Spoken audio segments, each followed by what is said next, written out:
warahmatullahi wabarakatuh. Hai teman-teman, perkenalkan nama saya Suciati Zelika dengan NIM 2010207017 dari Program Studi Pendidikan Biologi Fakultas Ilmu Tarbiyah dan Keguruan Universitas Islam Negeri Raden Fatah Palembang. Nah, pada video ini saya akan melakukan sebuah praktikum yaitu melakukan pembedahan pada ikan nila atau Oreoformis nyelatus. Nah, bagaimanakah prosesnya? Silakan saksikan berikut ini.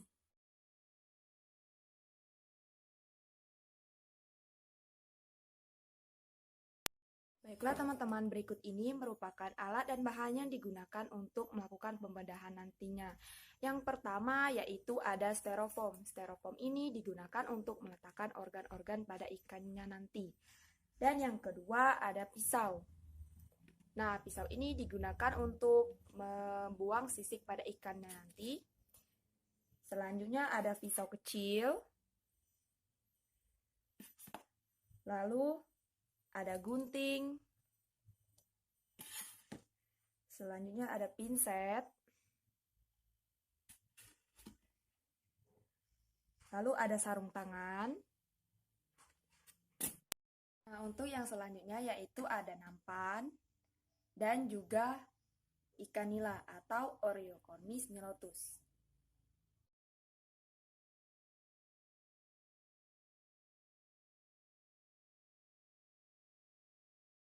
Nah, sebelum melakukan pembedahan, di sini saya akan menjelaskan karakteristik pada ikan nilanya terlebih dahulu. Nah, untuk ikan nila ini merupakan jenis ikan konsumsi air tawar. Nah, ikan nila ini umumnya mempunyai bentuk tubuh yang panjang dan ramping. Lalu, ia memiliki sisik yang berukuran besar dan kasar. Selanjutnya, tubuh ikan nila ini berwarna kehitaman atau keabuan dengan beberapa garis gelap yang melintang di sepanjang tubuhnya.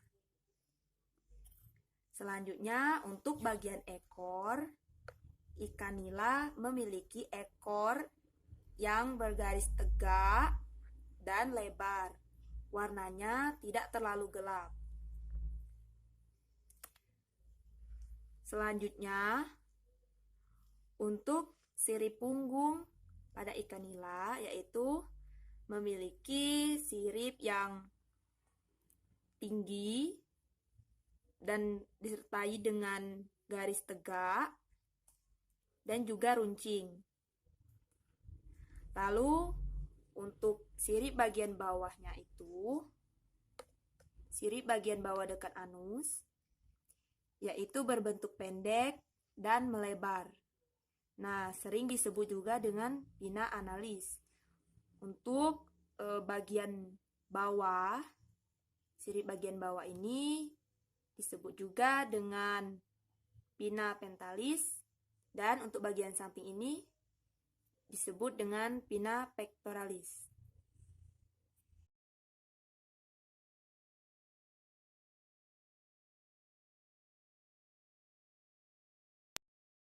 Nah, baiklah, langsung saja. Yang pertama, letakkan ikannya pada nampan yang telah tersedia dan arahkan ikannya mengarah ke sebelah kiri. Lalu, langsung saja kita buang sisik ikannya.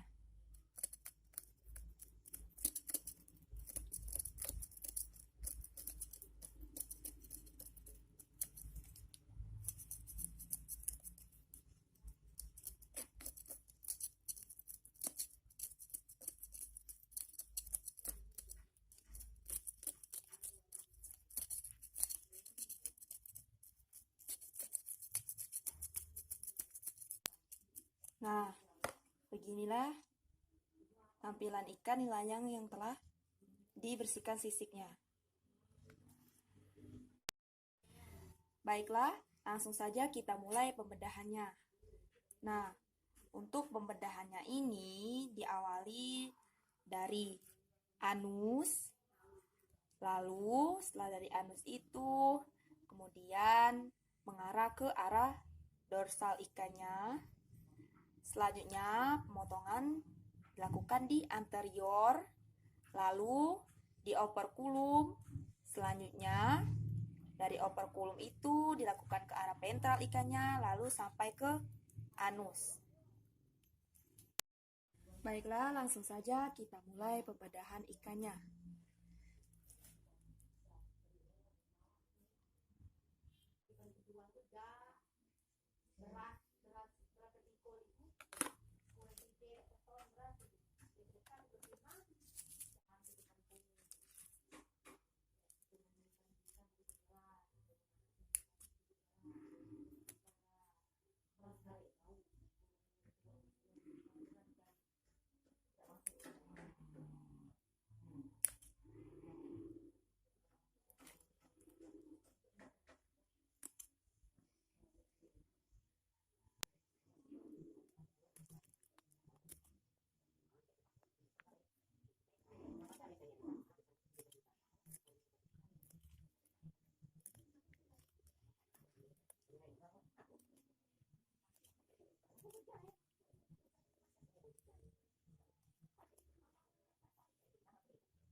Nah, ini merupakan tampilan dari organ dalam ikannya. Baiklah, langsung saja saya akan menjelaskan saluran pencernaan pada ikan nila tersebut. Nah, dimulai dari yang pertama. Makanan diawali dengan makanan masuk ke dalam mulut. Nah, setelah makanan masuk ke dalam mulut, lalu terjadi pencernaan secara mekanik dan nantinya makanan tersebut akan diteruskan di esofagus. Nah, esofagus ini terletak di sebelah bawah insangnya ini. Esofagus atau sering disebut juga dengan kerongkongan. Nah, ini merupakan saluran dari esofagusnya. Esofagus itu terletak di antara faring dan lambung. Nah, setelah dari esofagus, selanjutnya makanan akan diteruskan ke lambung. Nah, ini merupakan lambung dari ikannya. Nah, terlihat menyambung dengan esofagus.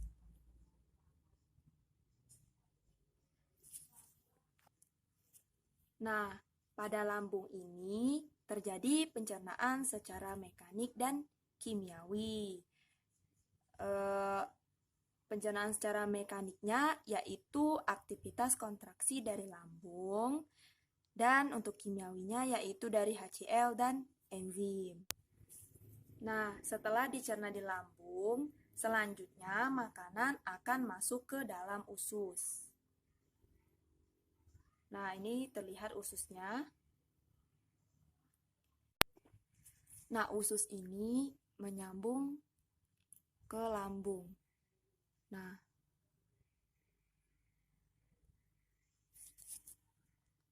lalu dari usus itu selanjutnya makanan akan disalurkan sampai ke ujung usus, yaitu disebut juga dengan rektum. Nah,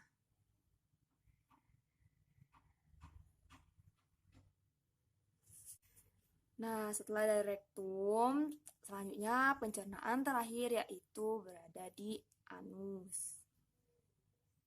pencernaan terakhirnya yaitu di anus. Nah, anus ini menyambung dengan rektum tadi.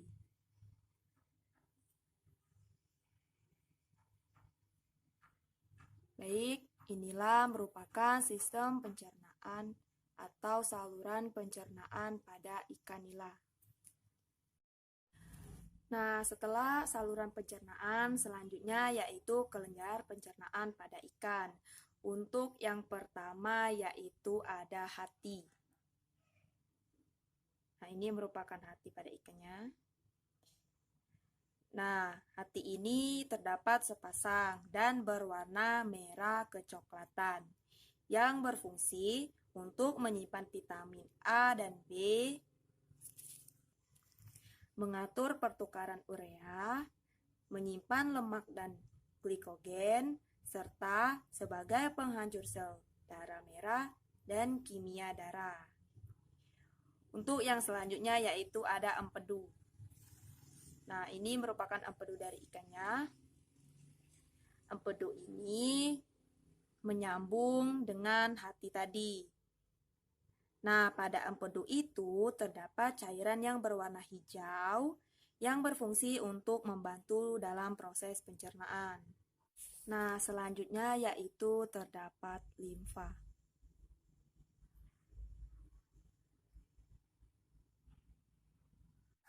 Nah, ketiga itu merupakan kelenjar pencernaan pada ikan.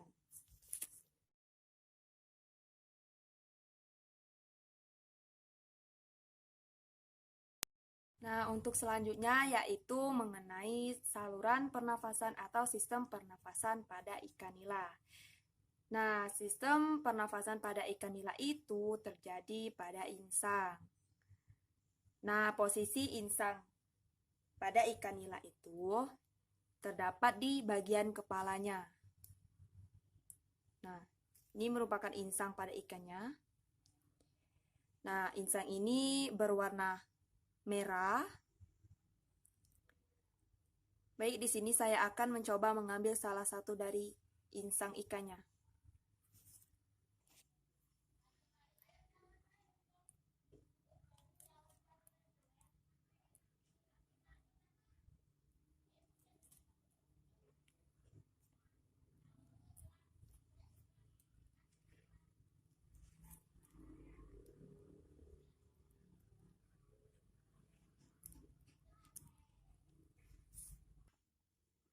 Nah, ini merupakan insang dari ikannya.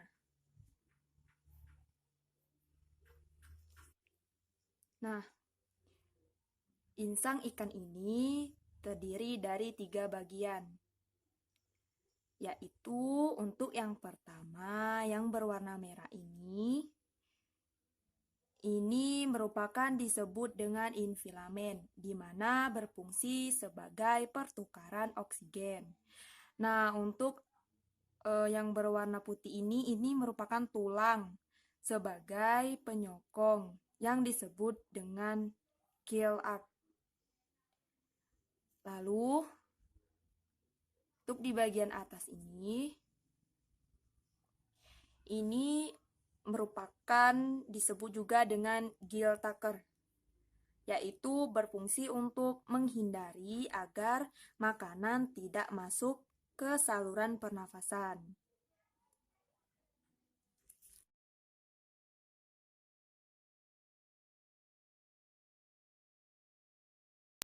Baiklah, selanjutnya yaitu sistem sirkulasi pada ikan atau sistem peredaran darah.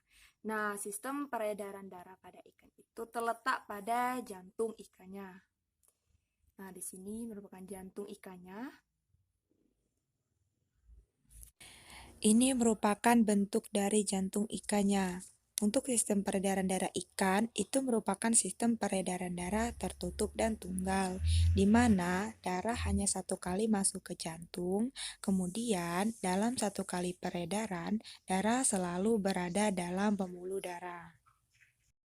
Berikut ini merupakan organ-organ peredaran darah ikan, di mana terdiri dari 4 bagian. Yang pertama ada jantung. Jantung itu terletak di bagian posterior lengkung insang di depan rongga badan. Nah, terdiri dari 4 bagian, yaitu ada 1 arteri, 1 ventricle, sinus venosus, dan bulbus arteriosus. Untuk organ yang kedua yaitu arteri. Arteri adalah salah satu pembuluh darah yang ada pada ikan yang berfungsi untuk menyalurkan darah yang keluar dari insang menuju ke seluruh tubuh dan mengandung banyak oksigen. Dan yang ketiga yaitu pena. Pena adalah salah satu pembuluh darah pada ikan yang berfungsi sebagai pembuluh darah balik yang alirannya bertujuan ke jantung. Dinding pena sangat elastis dan aktif berkontraksi sehingga mampu memompa darah ke jantung. Untuk yang keempat yaitu ada kapiler. Kapiler adalah tempat percabangan saluran darah dari tubuh ikan yang berfungsi sebagai tempat pertukaran antares dengan jaringan atau sel.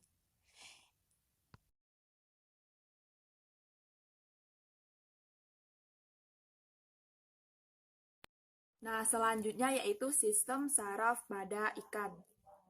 Nah, untuk sistem saraf pada ikan itu terletak pada otak. Nah, otaknya itu terletak di sini di bagian kepala depan pada ikan. Nah, di sini saya akan membedah pada bagian kepalanya terlebih dahulu.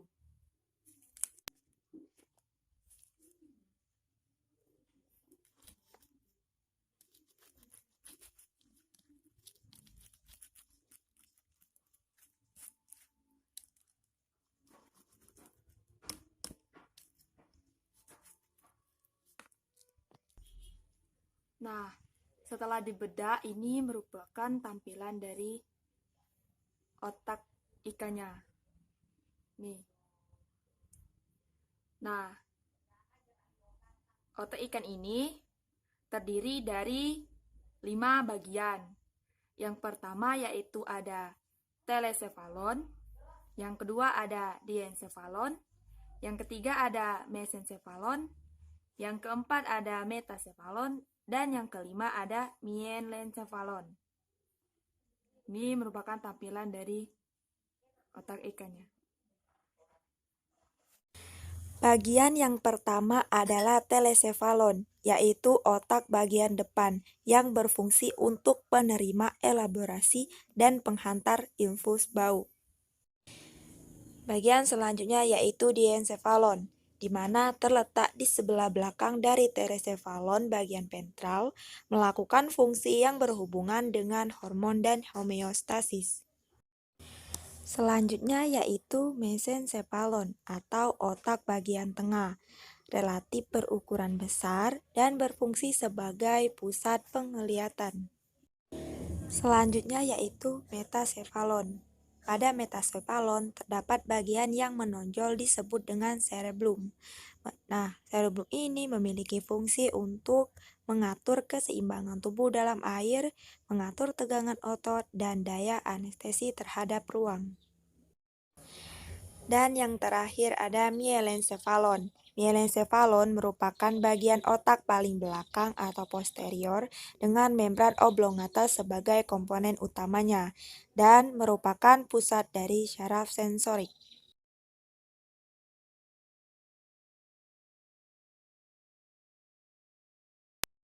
Baiklah, selanjutnya yaitu urogenitalia pada ikan.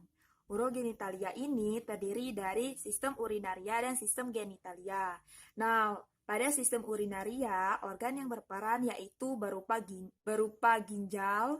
Nah, untuk yang genitalia yaitu gonad. Nah, dapat dilihat ini merupakan organ urinaria dan genitalia pada ikan.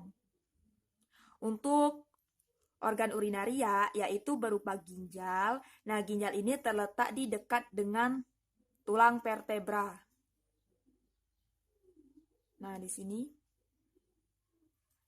ginjal ini berwarna merah yang berfungsi untuk membuang zat beracun dari dalam tubuh serta mengatur kadar cairan dalam tubuh. Sini letaknya. Nah, untuk organ genitalia yaitu berupa gonad.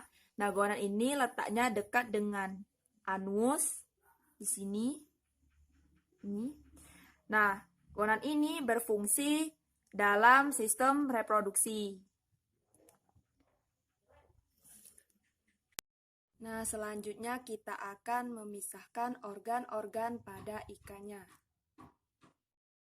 Nah, ini merupakan alat pencernaan dan organ-organ pada ikan yang telah saya pisahkan tadi. Nah, di sini terdapat lambung, lalu selanjutnya usus, hati, dan limfa, lalu ada empedu, sebelahnya lagi ada jantung, dan yang terakhir yaitu insang.